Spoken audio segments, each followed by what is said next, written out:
नमस्कार दोस्तों, स्वागत है आपका एक बार फिर से हमारे चैनल पर, जहां हम हमेशा स्टॉक मार्केट से रिलेटेड खबरों पर बात करते हैं और आईपीओ का पूरा विश्लेषण करते हैं। इसी कड़ी में आज हम एक और कंपनी लेके आए हैं, एक्सरेशन फार्मास्यूटिकल्स लिमिटेड।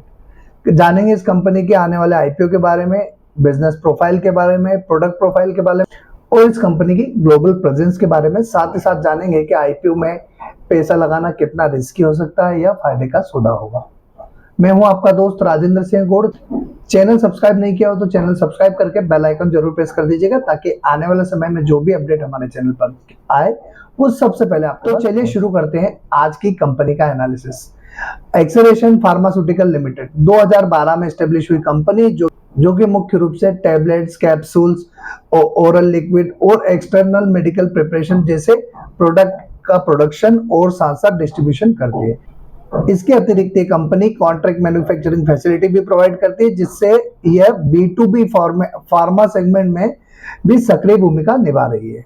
कंपनी का प्रोडक्शन यूनिट सानत अहमदाबाद गुजरात में स्थित है और ISO 9001 2015, ISO 14001 2015 और ISO 22000 2005 जैसी महत्वपूर्ण सर्टिफिकेट्स कंपनी को ऑलरेडी प्रमाणित है, जो इसकी क्वालिटी और कमिटमेंट टू एनवायरमेंट मैनेजमेंट को दर्शाता है। एक्सलेशन फार्मास्यूटिकल ने अंतरराष्ट्रीय स्तर पर भी विस्तार किया है, जिसमें कंपनी 20 देशों से ज्यादा में अपनी सर्विसेज प्रोवाइड कर रही है, जिनमें अफ्रीका, दक्षिण पूर्व एशिया और मध्य पूर्व क्षेत्र। कंपनी के अगर हम प्रोडक्ट पोर्टफोलियो की बात करें तो कंपनी जो है टैबलेट्स और कैप्सूल में एंटीबायोटिक, दर्द निवारक, हृदय रोग और गैस्ट्रो संबंधी दवाइयां बनाने का काम करती है। वहीं ओरल लिक्विड और साइरप में बात करें तो बच्चों व रेस्पिरेटरी रोगों हेतु दवाई बनाती है। एक्सटर्नल प्रिपरेशंस के लिए medicated lotion, cream, gel, dusting powder इत्यादि बनाने का कंपनी काम करती है। साथ ही साथ कंपनी आयुर्वेदिक और हर्बल प्रोडक्ट्स में natural product for immunity, digestion और ओवरऑल हेल्थ के लिए प्रोडक्ट बनाने का काम करती है। 2025 के अनुसार कंपनी के पास कुल 200 प्लस कर्मचारियों की संख्या। अब एक बार हम कंपनी के आईपीओ डिटेल्स की बात कर लेते हैं। तो 14 मई के दिन आईपीओ शुरू हो जाएगा, 16 मई तक खुला रहेगा। 21 मई के दिन इस आईपीओ की लिस्टिंग होगी। प्राइस बैंड की बात की जाए तो 96 रुपीज से 101 रुपीज का प्राइस बैंड है। 10 रुपए फेस वैल्यू वाला शेयर है। आईपीओ साइज की बात की जाए तो 29.75 करोड़ का आईपीओ साइज है। पूरा का पूरा फ्रेश इशू है। एनएससी का SMA IPO book build issue type है। एक लॉट में निवेश करने के लिए हमें मिनिमम 1200 शेयर में अप्लाई करना पड़ेगा, जिसमें 1,21,200 रुपए का निवेश करना होगा।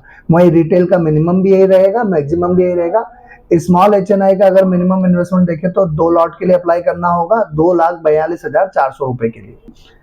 दोस्तों हम अब एक बार इस कंपनी के फाइनेंशियल समझ लेते हैं कि फाइनेंशियली ये कंपनी कैसी है। हमने इसका प्रोडक्ट पोर्टफोलियो देखा जो काफी वाइड है। B2B सेगमेंट के साथ साथ B2C सेगमेंट में भी बिजनेस करती है और ग्लोबल प्रेजेंस भी काफी स्ट्रांग है। अब एक बार इसके फाइनेंशियल्स देखते हैं तो इसने फाइनेंशियल अपने दिसंबर 2024 तक के मार्च 2022 से शो किए हैं।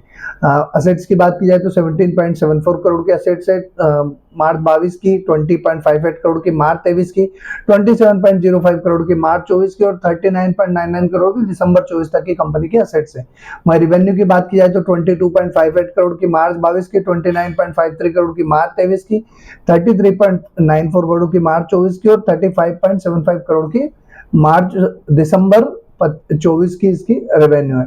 प्रॉफिट आफ्टर टैक्स की बात की जाए तो 8 लाख का प्रॉफिट मार्च 22 का था, मार्च 23 में 10 लाख का प्रॉफिट और मार्च 24 में सीधा 3.88 करोड़ का प्रॉफिट हो गया, और जो कि बढ़ के दिसंबर 24 तक 5.24 करोड़ का प्रॉफिट कंपनी का ऑलरेडी हो चुका है। तो रेवेन्यू में कांस्टेंट ग्रोथ देखने को मिल रही है। वहीं प्रॉफिट की बात करें तो एक अच्छी बढ़त देखने को मिल रही है। नेटवर्थ की बात की जाए तो 3.08 करोड़ की मार्च 22 की, 3.84 करोड़ की मार्च 23 की, 5.35 करोड़ की मार्च 24 की और 13.58 करोड़ की दिसंबर 2024 तक कंपनी की नेटवर्थ हो चुकी है। रिजर्व सरप्लस की बात की जाए तो मार्च 24 में कंपनी के पास 1.35 करोड़ का रिजर्व था, जो बढ़ के 5.41 करोड़ का दिसंबर 2024 तक हो चुका है।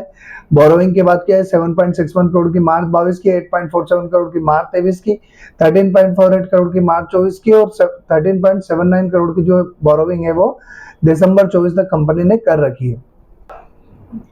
अब एक बार हम कंपनी की वैल्यूएशन चेक कर लेते हैं। तो वैल्यूएशन वाइज कंपनी की बात की जाए तो आरओई कंपनी का 72.47% है, जो काफी ज्यादा अच्छा है। आरओसी 36.73% है, वो भी काफी अच्छा है। डेब्ट इक्विटी रेशियो 2.52 का, जो कि ज्यादा है। रिटर्न ऑन नेटवर्थ 72.47 का है, ये भी काफी अच्छा है। पेट मार्जिन 11.51 का है। प्राइस टू बुक वैल्यू 7.55 की है। ईपीएस प्री आईपीओ 4.74 का है। पोस्ट आईपीओ जो है 6.28 हो जाएगा। PE ratio pre IPO 21.29%, PE ratio pre IPO 29.29 का हो जाएगा। वहीं पीई रेशियो पोस्ट आईपीओ जो 16.28 का हो जाएगा।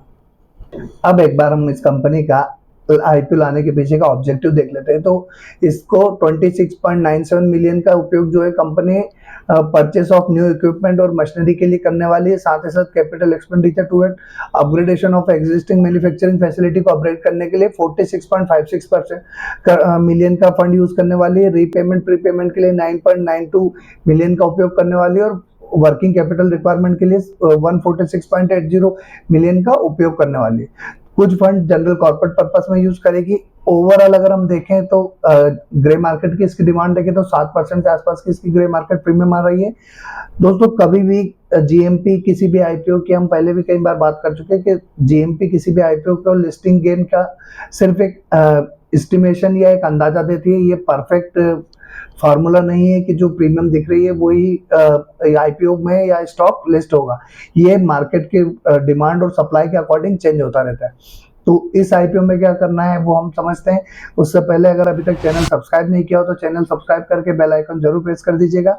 और इस आईपीओ की अगर देखा जाए तो फाइनेंशियल्स काफी अच्छे हैं, वैल्यूएशंस अच्छी है और साथ ही साथ प्रॉफिट बढ़ता जा रहा है। एक कंसर्निंग पॉइंट इसमें भी थोड़ा सा देखा जाए तो डेब्ट का है, जो कि इसमें से अभी आईपीओ से जो पैसा आएगा उससे कुछ हद तक कम हो जाएगा। और साथ ही साथ अगर देखें हम तो मार्केट में एक अच्छी कंपनी आईपीओ लेके आ रही है, पर फिर भी मैं अभी फिलहाल इस आईपीओ को अवॉइड कर रहा हूं। आप क्या करने वाले हैं कमेंट बॉक्स में कमेंट करके जरूर बताइएगा। और ऐसे ही तमाम सारे लेटेस्ट और फाइनेंशियल अपडेट के लिए हमारे साथ जुड़े रहें और चैनल को फॉलो जरूर करें। आज के लिए इतना ही, अगले वीडियो में फिर मिलेंगे, तब तक जय हिंद।